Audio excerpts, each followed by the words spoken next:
Generally in fantasy football, there are plenty of options at the quarterback spot, given that there's 32 teams, and that means 32 players throwing the football at a high volume. That is, if you play in a one quarterback league, which, if you do, definitely convert your league to Superflex, but that's another video for another time. Let's go over the 3 most undervalued quarterbacks in fantasy football in 2024. Roll that intro.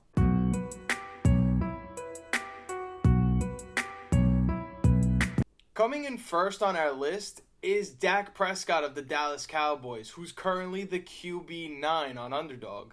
To me, what doesn't really make sense about Dak Prescott's low ADP is that we did the exact same thing last year, and those who drafted him were very thankful that they drafted Dak Prescott, as he went on to have an MVP caliber and elite fantasy football season.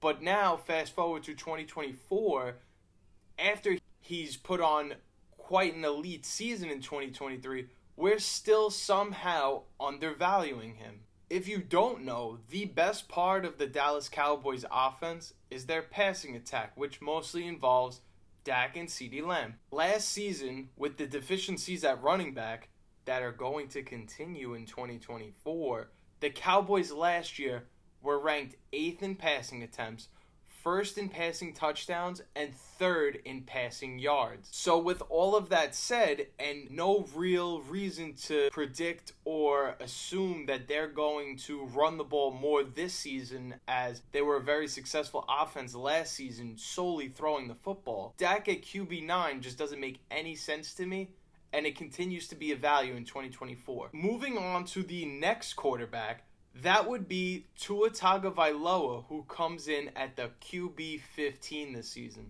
This is another one that doesn't make sense to me. And before you comment, yes, I am aware that we cannot use last season as an inference to repeat the same things to happen in the next season. But Tua has shown us, the fantasy football community, over the last 2 seasons, that when he plays, he is very good. In the 2023 season, Tua Tagovailoa finished at the quarterback 9, and now we're taking him 6 spots behind that?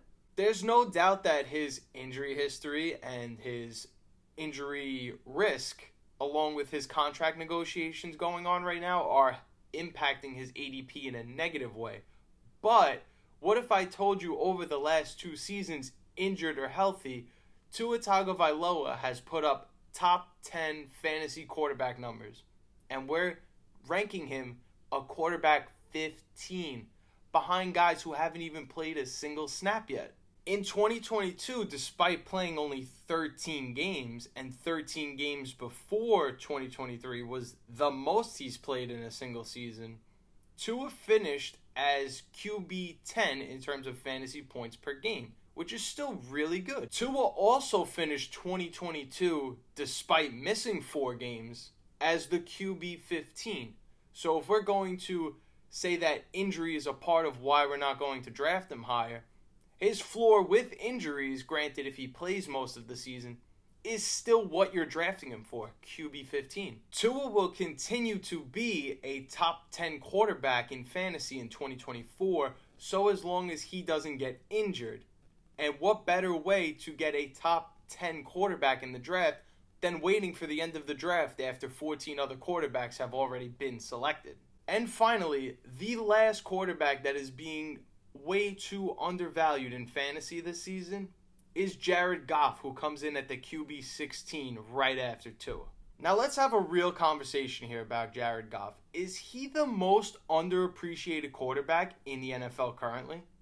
Well, he definitely is in terms of fantasy football. Goff finished last season as the QB 7 and was one of the highest pass attempts in the league last season. So what we know is the Lions trust Goff enough to throw the ball an absurd amount of times, which means Jared Goff, just off game script and scheme, should be valuable even if he doesn't repeat his numbers from last season. Not to mention, in both of the last 2 seasons, he finished at QB 10 or better.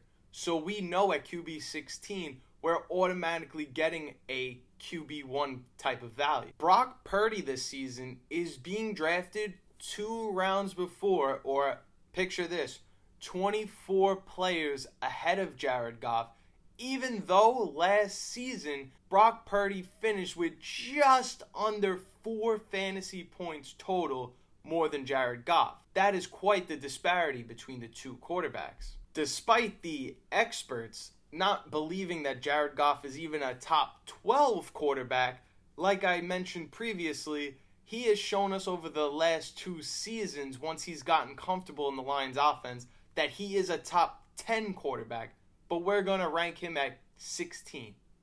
Make it make sense. So to wrap it all up and conclude, if you're playing in a 1 quarterback league, the guy you need to go after and target is Dak Prescott at QB9. If you're playing in a super flex or 2 quarterback league, maybe you want to reach around earlier and grab one of these guys like Tua Tagovailoa or Jared Goff, who are ranked 15 and 16 at a quarterbacks respectively. All of these quarterbacks are being severely undervalued, and whether it's because of player popularity, or maybe people like to make fun of Dak, or nobody cares about Jared Goff, or narratives that Tua can't throw, take advantage of these ADPs. Because if you watch football, if you watch these quarterbacks with your own 2 eyes, you would know that these are solid fantasy quarterback options. And the numbers back it up. But that's all I have for you guys today. Maybe if we want to do a future video on sleeper tight ends, I know there aren't many sleeper tight ends, but if we want to do a deeper dive at the tight end position, being that I've already done running back, wide receiver, and quarterback, let me know in the comments and we can make that happen. If you're still watching this video, I just want to stop to say thank you. And if you like fantasy football content or this video, feel free to hit the like button. And if you like fantasy football content and you want to see more, feel free to hit the subscribe button, because we're pumping out videos all the time to get you ready for your fantasy football drafts this season. My name is Turtle, and I'm signing out, and I hope you all have a wonderful rest of your day. Peace.